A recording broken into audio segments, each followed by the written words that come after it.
9వ అధ్యాయం మనం చూస్తే 19 నుంచి మనం చూద్దామండి. వారు ఎడారిలో ఉండగా నీవు బహు విస్తారమైన కృప కలిగిన వాడవే వారిని విసర్జింపలేదు. మార్గము గుండా వారిని తోడుకొని పోవుటకు పగలు మేఘస్తంభమును. ఎంత అద్భుతంగా చూసుకుంటున్నారండి. ఎండ దెబ్బ తగలకుండా మేఘస్తంభం అండి. దారిలో వారికి వెలుగిచ్చుటకు రాత్రి అగ్ని స్తంభమును. వారి పైనుండి వెళ్ళిపోక నిలిచెను. వారికి బోధించుటకు నీ ఉపకారాత్మను దయచేసితివి. నీవిచ్చిన మన్నాను ఇయ్యక మానలేదు. వాళ్ళు భుజించడానికి ఆకాశం నుండి మన్నాను కురిపించారండి దేవుడు. ఈ మధ్య కాలంలో సముద్రంలో పంటలు పండించే వాళ్ళని నేను చూశాను. అలాగే కొండల్లో కూడా పంటలు పండించే వాళ్ళని నేను చూశాను.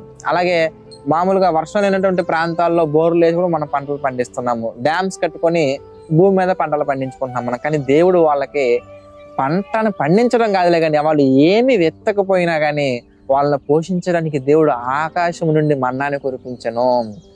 మనం ఏమి చేయకపోయినా కానీ మనం దేవుని మీద ఆధారపడగలిగితే, మనం ఏమి చేయకపోయినా కానీ దేవుని మీద మనం ఆధారపడగలిగితే ఆయన మన పట్ల చూపించే కృప ఎంత విస్తారంగా ఉంటుందయ్యా అంటే, పగలు మేఘస్తంభం, రాత్రి అగ్నిస్తంభం, ఆకాశముల నుంచి మన్నా కొరటం, ఇవన్నీ కూడా ఒకసారి మనం ఆలోచిస్తే ఒకరిద్దరు కాదు ప్రియులారా, లేదా ఒక 10 కుటుంబాలకు కాదండి, లేదంటే ఒక 20 కుటుంబాలకు కాదండి, లేదంటే ఒక 100 మంది 200 మంది కాదు, కానీ 6 లక్షల మందిని అంత గొప్పగా పోషించడం అంటే ఎంత గొప్ప విషయం అండి. అది 6 లక్షల మంది వీరులు మాత్రమే, కానీ పిల్లల సంఖ్య ఎంత, మరి వాళ్ళతో వాళ్ళు తెచ్చుకున్నటువంటి పశువుల సంఖ్య ఎంత. ఇది మాత్రమే కాకుండా ప్రియులారా, వాళ్ళని దేవుడు చూసుకున్నటువంటి విధానం గురించి మనం ఆలోచిస్తే, దేవుడు వాళ్ళని ప్రేమించిన విధానం గురించి మనం ఆలోచిస్తే, వారితో పాటు అనేకులైన అన్ని జనులు దేవుణ్ణి విశ్వసించినందుకు వాళ్ళని ఎంత గొప్పగా చూసుకున్నాడంటే, ఇంకా మనం కంటిన్యూషన్ లో మనం చూసాం అనుకోండి, 21వ వచనం మనం చూస్తే, నిజముగా అరణ్యంలో ఏమీ తక్కువ కాకుండా 40 సంవత్సరములు వారిని పోషించితివి. ఎంత చక్కని స్టేట్మెంట్ అండి. మళ్ళీ చూద్దాం. నిజముగా అరణ్యములో ఏమీ తక్కువ కాకుండా వాళ్ళని ఎలా పోషించారంటే, వారిని పోషించుకుని వారి వస్త్రములు పాతికిలిపోలేదు, వారి కాళ్ళకు వాపు రాలేదు. వీళ్ళారా, ఒక అడవిలో ప్రయాణం అంటే ఎంత కష్టంగా ఉంటుందండి.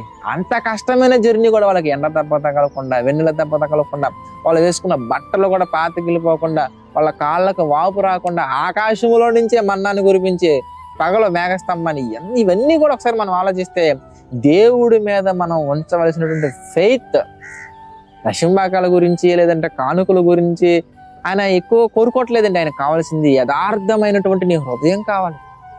నువ్వు ఎన్ని లక్షలు ఇచ్చినా, ఎన్ని కోట్లు ఇచ్చినా, ఎంత దశంభాగాలు ఇచ్చినా, ఎంత ఇచ్చినా కానీ హృదయం అనేది పరిపూర్ణంగా లేకుండా ఎంత చేసినా ఉపయోగమే లేదండి. యథార్థత కలిగి ఉండాలి. నీవు లోకాన్ని విసర్జించే విషయంలో యథార్థత ఉండాలి, దేవుణ్ణి ప్రేమించే విషయంలో యథార్థత ఉండాలి, వాక్యాన్ని గైకొనే విషయంలో యథార్థత ఉండాలి. వారు యథార్థత కలిగి, ప్రభువా మేము మీ కష్టాల్లో ఉన్నామయ్యా తండ్రి, ఇదిగో ఈ ఇటుకలు మేము చేయలేకపోతున్నామయ్యా అని వారి మొర ప్రభు యొద్దకు చేరింది.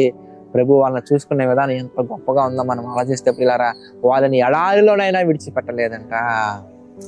అరణ్యంలో వాళ్ళని ఏమీ తక్కువ కాకుండా పోషించను. ఈరోజు నీవు నేను మన కుటుంబాన్ని పోషించుకునే విషయంలో ఒకవేళ ఫెయిల్ అయిపోతున్నామేమో పిల్లారా, ఇన్ని లక్షల మందిని, అన్ని లక్షల పశువులని అంత గొప్పగా ఆయన పోషించగలిగినప్పుడు, ఒక 2 3 లేదా మహా అయితే ఒక 10 మంది ఉన్నటువంటి మన కుటుంబాన్ని ఆయన పోషించలేరా? తప్పకుండా పోషించగలరు. కానీ మన ప్రార్థనలో ఆసక్తి ఉండదు, మన బ్రతుకులో దేవుని కొరకు బ్రతకాలనే ఆసక్తి అసలు ఉండట్లేదు. బ్రతుకులో కానీ, ప్రార్థనలో కానీ, వాక్యానుసారంగా బైబిల్ రీడింగ్ లో కానీ ప్రతి దాంట్లో ఆసక్తి లేకుండా, ఆచారాల కొద్దీ మనం మందిరానికి వెళ్తూ, ఆచారాల కొద్దీ ఆరాధనలో పాల్గొని, ఆచారాల కొద్దీ ప్రార్థన చేసి, ప్రతి ఒక్కటి కూడా ఒక ఆచారంగా కాకుండా ఆసక్తితో మనం చేయగలిగినట్లయితే దేవుడు మనల్ని చూసుకునే విధానం చాలా గొప్పగా ఉంటుందండి. దానికి నిలువెత్తు నిదర్శనమే ఇజ్రాయేలీల యొక్క జీవితం. కనుక మనం కూడా మన యొక్క ప్రెజర్ అంతా, మన భారాన్ని అంతా కూడా ప్రభు యొక్క సన్నిధిలో మనం పెట్టగలిగినట్లయితే, మీ చింత యావత్తు నా మీద వేయని అంటాడు దేవుడు. ప్రభువా, నేను నీ కొరకు నమ్మకంగా యథార్థంగా బ్రతుకుతానయ్యా, ఇదిగో నా యొక్క జీవితంలో ఉన్నటువంటి ఈ కష్టాలని పరిష్కరించుకున్న గొప్ప జ్ఞానాన్ని నాకు అందించాయని మనం అలగలిగినట్లయితే, ప్రతి పరిస్థితిలో కూడా దేవుడు మనకు తోడుగా ఉండి, ప్రతి ప్రతికూల పరిస్థితిని మనకు అనుకూలంగా మార్చి, ఇరుకులో విశాలత కలగజేసే గొప్ప దేవుడు మనకు ఉన్నాడండి. కనుక మనందరం కూడా ఏం చేయాలంటే దేవుని మీద ఆధారపడి ముందుకు వెళ్దాం.